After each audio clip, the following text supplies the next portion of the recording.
Okay, now to continue with final wiring, we're going to get everything connected to our terminal blocks here on the Electronics Sled. Okay, so before we wire up power, let's discuss the two options.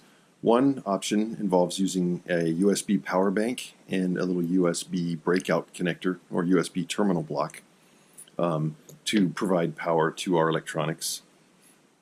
And the other option is to run off of household mains, where you use an AC adapter, like I have here, and a little pigtail, which connects to that adapter, just like this, and has wires that will run to our electronic sled. So we're going to discuss both of those options. So for the power option where you're going to run your Crowbox off of household mains, right now all you need is your electronic sled that we're working on and your pigtail. For now the adapter isn't necessary. We're not going to be connecting to power for a little while, but we're going to be pre-wiring for it. So to get the pigtail ready, the first thing you want to do, you can see how this particular pigtail has a very small amount of stripped wire at the end of it. And I want to strip maybe 2 or 3 millimeters more.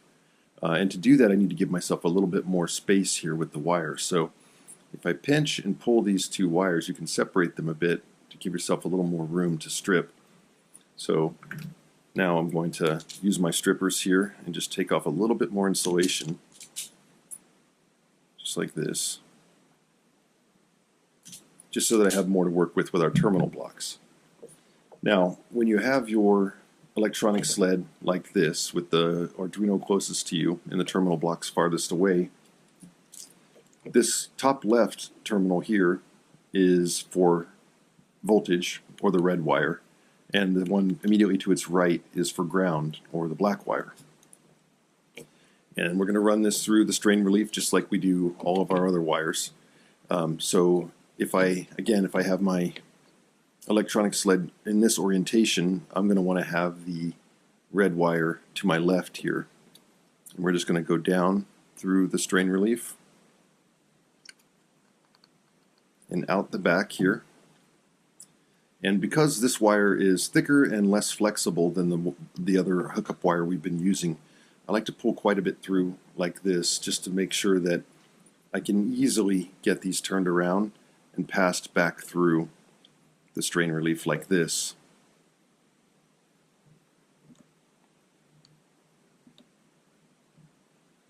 There. So now I want to get these up high enough that I can get them inserted into the terminal blocks.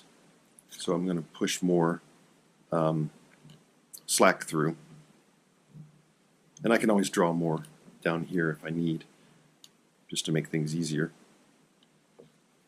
And it can be a little bit of a challenge with these wires in the strain relief. They're pretty fat, and so they're about the same size as these slots we have. So it can be a little bit of a chore to keep them moving through there, but you'll get enough to where you can then take your red wire, get it into this terminal block, and tighten down.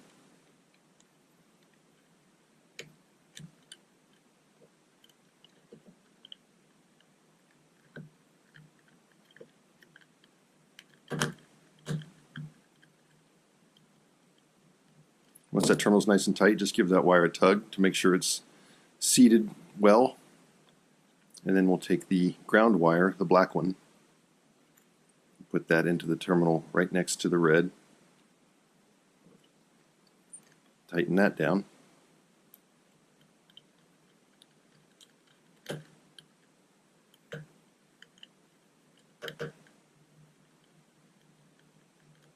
And once that terminal's tight, just give that wire a little tug, make sure it's nice and secure.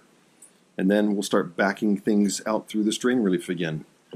So if we look from this side, you can see that we have a big curve in the wires here. So I'm going to kind of coerce them back to my left through the strain relief.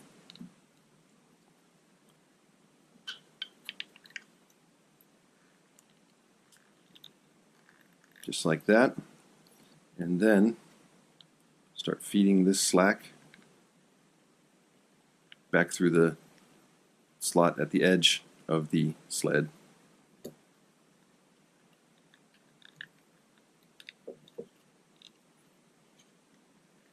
So I can get that nice and flat against the strain relief. And then that's it. That's how you connect the pigtail to the terminal blocks for power. And this gives us, of course, the end where our adapter will plug in. All the other wiring is exactly the same for the electronics. It's just the power source that's different. So in this case, the AC power or household mains power option is shown here, and as well as we're demonstrating the USB power bank option as well. And to do that, we need one of these little USB breakout connectors or something like it. Anything that has a USB-A connector on it, and little terminal block breakouts here that we can use to attach our own wires. People use these to make their own custom sort of connectors and stuff. All we're interested in doing is extracting USB power from this. And so if you look at the model that you have, I'm not sure if I have this at the right angle. There we go. You'll see there's a plus and a minus at some point, and that's your positive or your voltage supply, and negative is your ground, and those are the two that we want. You'll see S, and then you'll see D minus and D plus. Ignore those D minus and D pluses. We don't care about those. So with the connector held as I have mine here, we're interested in the far left and the second from the right to get power. And I've also changed my driver out to a little 2.5 millimeter flathead, because that's what's required for these tiny little terminal block screws. The other stuff for this step is I'll use some cable ties to clean up when we're getting close to the end here. And then I need my wire kit. And I'll also need my wire stripper. No need for a wire crimper on this step. So what I like to do is have an 8-inch length of black wire and red wire, which keeps us, pretty standard for what people expect for voltage and ground. Red being voltage and black being ground. So I'm going to take off 8 inches of each of these.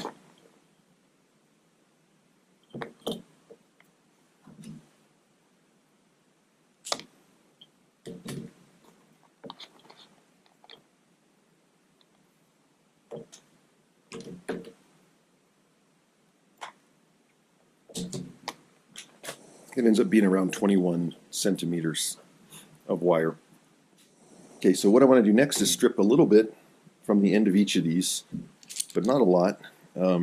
Maybe a little less than we were doing when we were putting on our ring terminals. And I stripped a little less. I stripped this one by eye. So it looks like what I have here is 5 millimeters of stripped wire. 3/16 if you're going by Imperial. And so I'm going to use red for my voltage supply, and that is this second from the right connector here in the terminal. So just going to put in my wire and clamp the screw terminal down on it.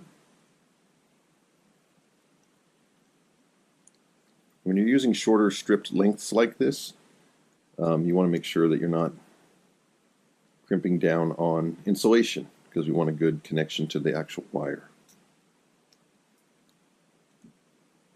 There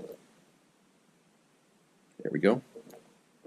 Just repeat that same process now with my ground wire. Again, I'm stripping about 5 millimeters off, giving a quick twist just to keep it tidy as it goes into the connector. And ground goes here on the far left as I'm holding mine.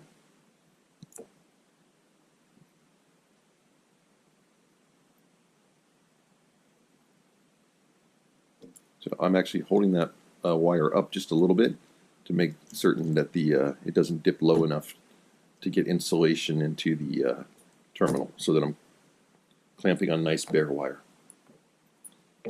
Okay, so that's just about it, except for I like to kind of fashion this into a cable, as we've done before, by using wire ties, cable ties, to just bind these two together so that, yet again, a pair of wires that belong together will always stay together, and they'll act as one wire being pulled around inside the box.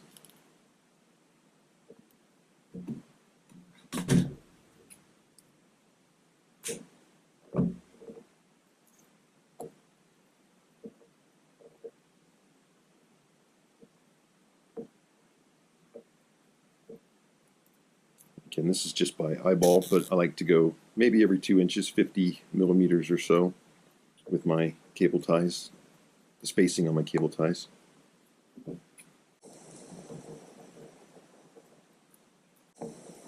When it comes to the end here, I like to leave myself an extra inch or so. So I like that last little bit to be about 3 inches or 75 millimeters.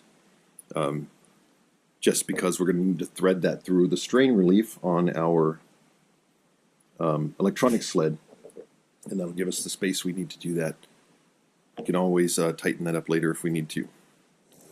Okay, so that's my power cable. Now next, we're going to install the power cable into our little electronics sled here, and I'm going to put a little piece of tape quickly over this really shiny part of my Arduino, again, just to keep it from flashing in the camera. So when it comes to connecting the power, if you have your electronics sled the way that I have mine here, then we are going to be connecting to the first two terminals on the left. The leftmost terminal is going to be our voltage, and the terminal immediately to its right will be our ground. And then the other thing we're going to do here is run this wire through the strain relief, which will give you a good idea of how we're going to do this strain relief business, because we're going to do it a bunch of times. So I'll start with just one wire, just the voltage supply wire. So with the sled held like this, the wire passes down through the first slit, brings some through, and then you thread it back up through the second, and bring all your slack with you. And again, what this does is it creates a little stopping point or strain relief. So when these wires get yanked on, if they do get yanked on, you can see I'm pulling this wire to the left. It's not able to pull our free end back through. The wire's sort of trapped in there, which means later on it won't be able to pull on our electronics, which is exactly what we were looking for, is that kind of protection with the strain relief. So with that wire exposed here, I'm going to strip a little bit off of it. And to do that, I might actually give myself a little more, which means feeding some in on the left side and pulling more on the right. I can always back it out later. And I also like to strip just a little closer on these, and maybe 5 millimeters like last time, for terminal connections.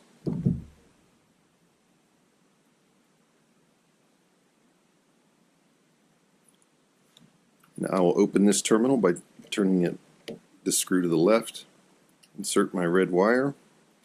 And it frayed a little bit when I went in, so what I'm going to do is just twist this exposed bit a little more just to make a tighter bundle, and get that into my terminal. This time I was able to insert it without it fraying, and then screw the terminal block down on it. Give that a little test tug, and I find that it's in place securely. So now I'll sort of back this wire out so that it's installed the way I want in the strain relief.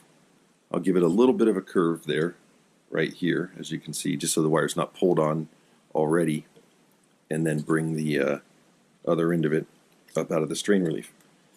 And I'm pretty happy with that. You can see that wire's not under any tension because of my installation, and when I pull on the far end, I'm not able to yank on it. So that's how we're going to be installing all of the other 8 wires that go into these terminal blocks. So it's a good process to be familiar with.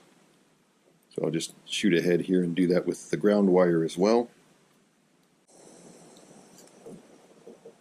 And again, I'm feeding in more on this left slit and pulling it to the right for now than I want, so that I just have enough room to get my my stripper onto here and get the insulation pulled off the end. That one I might strip just a little more. Looks like I was a little stingy there. There we go. So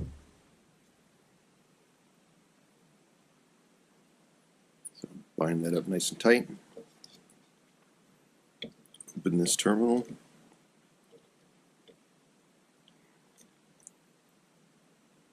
And I'll install that wire and mash it down. Give it a little tug like this to determine that it's set nicely into the terminal block. And then I'll pull my slack back through this right side here and then through the left. Just like that. So now I have my two power wires, or my two wires that are going to supply power to the breadboard and Arduino, connected to my USB connector, which will plug into my power bank. And the next step is to repeat this process and get our sensors connected in the same way. Okay, since we're connecting the sensors up now, I like to do the coin sensor this time. And whoa, look at that extreme close-up. So here's the inside of our machine. The front is up at this end, so away from me. And then in here you can see the coin sensor that we put together.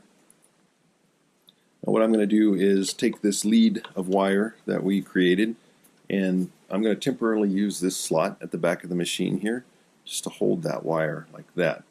So I'm just threading the, or not threading, but just leading the wire out of the machine and putting it in this little slot here so it holds steady, because I'm going to be working on these two loose ends here. And because we're working with these terminal blocks, and that's why I'm staying in the really close-up camera angle here. So the coin sensors are the coin sensor wires, I should say, are going to install to the next two terminal blocks, or next two terminal points to the right here. And the nice thing about these is it doesn't matter which one. We just want to get one into this one and one into that one, and we'll be good. So I'm going to start by loosening both of those terminals, opening them. Not too far, don't pull these screws all the way out. Just enough space in between here to insert your wires, and I have plenty. So I'll just put this aside for a minute while I strip a short amount of time, or short amount of while I strip off a little bit of the insulation here on these wire leads, and again give those a nice twist.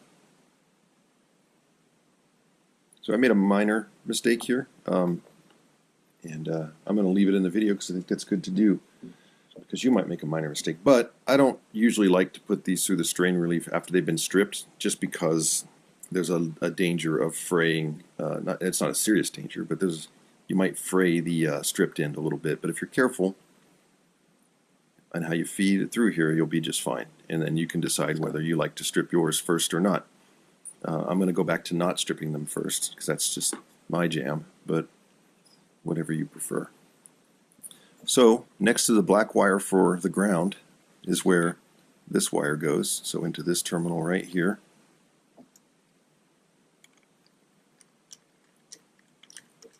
And screw it down. Give it the old test tug to make sure it's not going to come out, and then just adjust its position in the strain relief until I'm happy.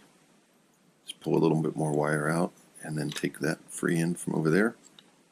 And that's looking pretty good to me. So now with the remaining end of the remaining coin sensor wire that hasn't been stripped yet, I'm going to put that through the strain relief on the top, thread it through, and have it come through the bottom one from below. And now that it's showed up at this end, I'm going to strip off the little bit.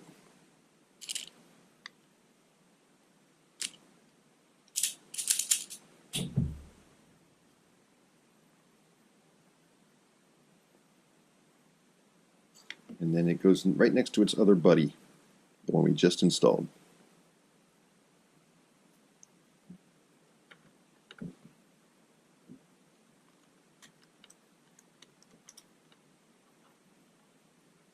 Seeing if I can do this, casting a shadow on it. tug test, and I'm happy with that one. So again, now I'll back that wire out. The terminal block side till I'm pleased, and then pull all the slack. And there we go. We've got some fairly orderly looking connections going. So now we have, so far, power, ground, and both wires of our coin sensor installed. And the next installation is the perch sensor, which lives on the rails. So I'm going to make a little space on my work area here. I have now tied my electronics sled to the box here, you can see. So wherever the box goes now, the electronics sled has to go within, whatever distance is allowed by that wire. So I'm just going to move that box away from me and keep the electronics sled near me.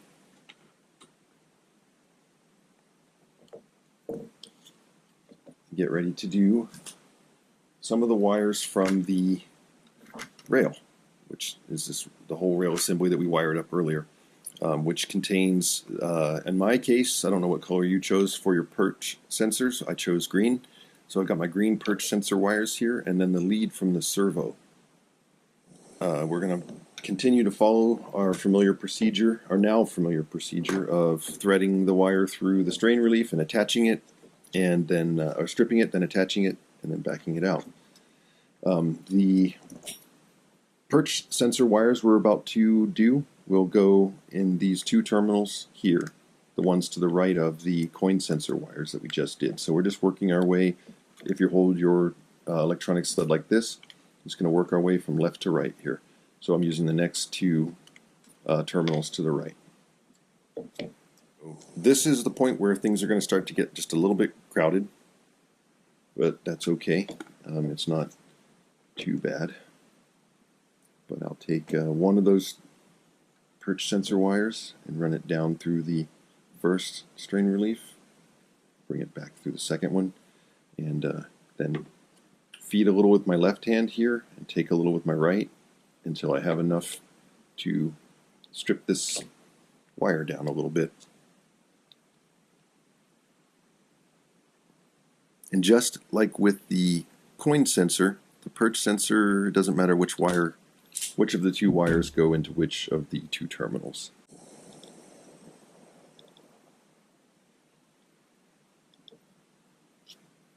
So I'll just put this into the terminal block here.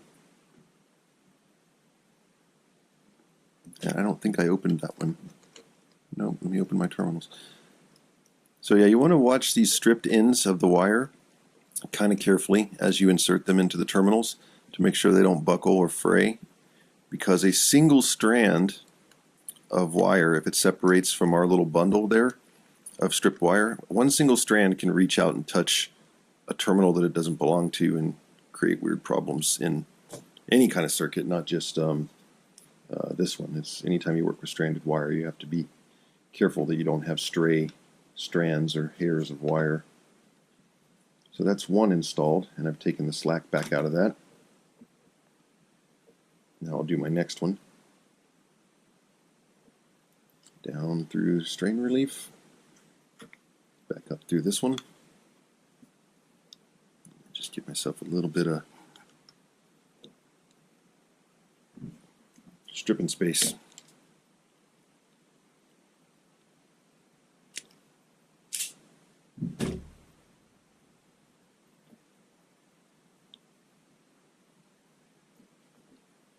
Okay, and into the next terminal over.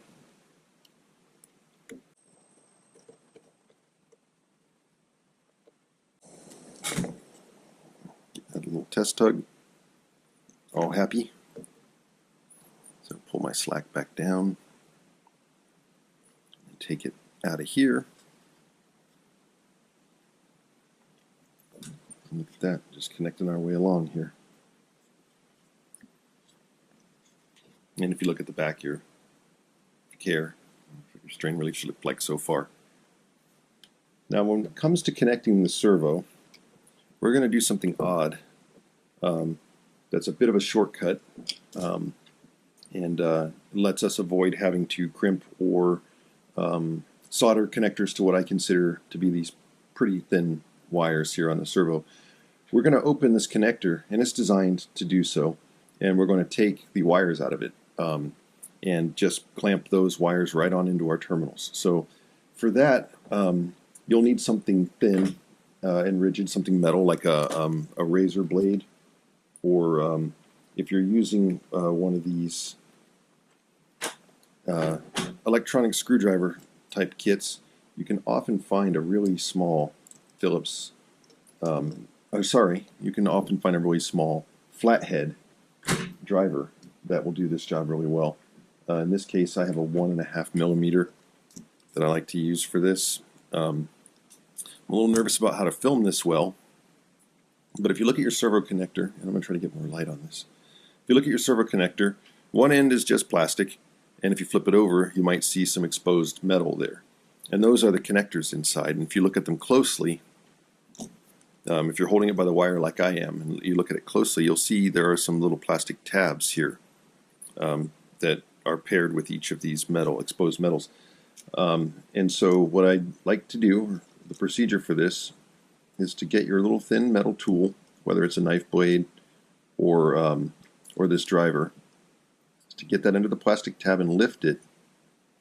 And then when you do that, that wire will be free, and you can pull its connector through. Because we're not going to use this black connector any longer. So I just bend those tabs really far, all three of them. Just get under them with your tool. If you're using a knife blade, be very careful about it. And just bend them up to the point where they won't go back down, which ruins this black connector. But that doesn't matter for what we're doing. It matters when you're doing this because you want to repair something. Anyway, with all those three tabs pulled up, ta-da, you can just remove that connector. And then we have our three servo wires exposed, still crimped to perfectly good conductors. So to avoid having to fiddle with these little wires, we're just going to stick these guys here, these connectors, right on into our terminal block. So let's get the servo installed. Now before we hook these up, the servo wires, we'll talk about them just quickly. The black one is ground as usual, and the red one, also as usual, is our voltage or power supply. And then this yellow wire here is the signal wire. And I think if you're using the high-tech servo that we recommend, your signal wire is always yellow. Some other models of servo, sometimes this wire is white, sometimes orange. Doesn't matter because the black and red are always black and red. And so whichever wire is your third wire is always your signal wire. And then I am going to thread this through strain relief as we have with our other wires, because it's also something we want to protect from being pulled. So I'm just going to push all three connectors down through that first slot there in the electronics sled, and then making sure that I don't twist this ribbon cable. I'm going to bring them back up through here. And then I don't need quite as much room to work on this end this time because we aren't stripping anything. I like to just push these connectors right on into the terminals. And as we've done so far, we're going to continue just working left to right here. And so the correct sequence to put these in our next three holes is red wire, black wire, signal wire. And that means I have to cross the black wire with the red wire here. I have to pull it over because the red wire is in the middle of the bundle. To make things easier, I'll open all three of these terminals.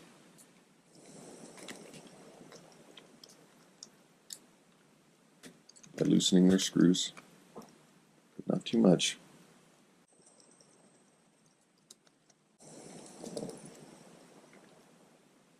So, as I said, the red wire is the first one, goes in right here. the next available terminal as we work from left to right.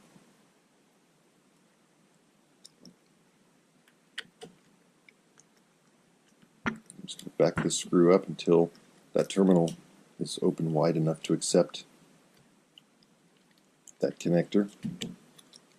Just like that, and it has. Now I'm just going to tighten it back down.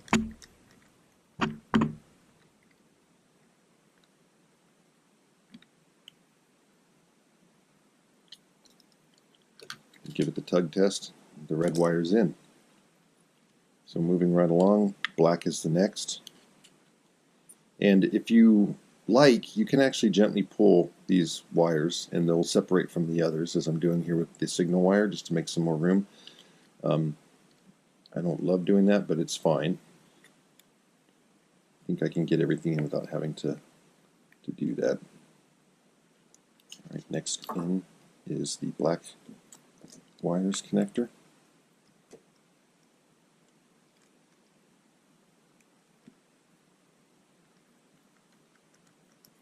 Now I'll close the terminal on that. Give it the tug test. Nice. So final wire. The signal wire.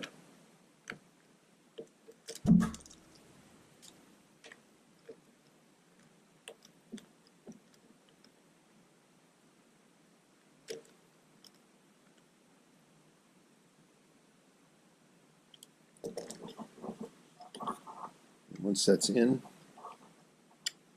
we'll go ahead and pull that ribbon cable back down through the strain relief a little bit, and then up through here to give myself the most wire I can have inside for when I need to move this electronic sled around. So there we go. Now we have all of our connections made. Power, ground, and the 2 wires for the coin sensor, 2 wires for the perch sensor, and then power, ground, and signal for the servo. Now because I use these green terminal blocks, I have a spare one sticking off my breadboard here with nothing connected to it. No big deal. If you use these triples, you'll have exactly 9 terminals here and you won't have the extra hanging over. Either solution is fine, just depending on which parts you had access to. So that's it for wiring now, finally. In the next step, we're going to get everything installed into the box and connected to power and tested.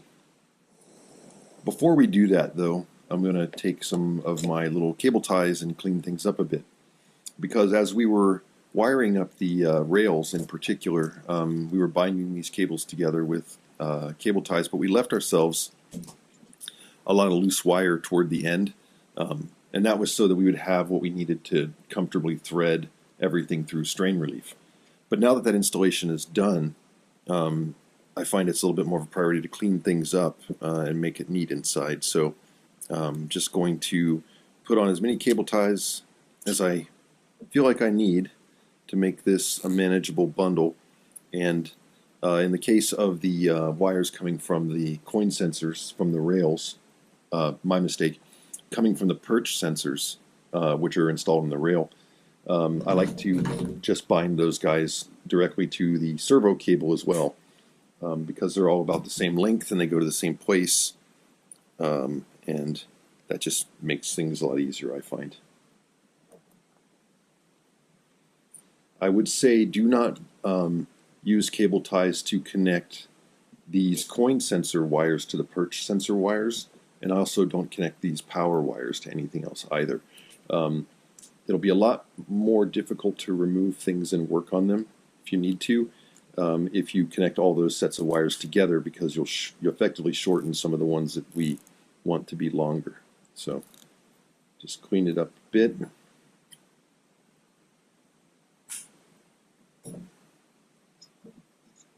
Looks pretty good to me. So we have one main sort of trunk here going to the coin sensor, one trunk going to what's on the rails, and then our power here.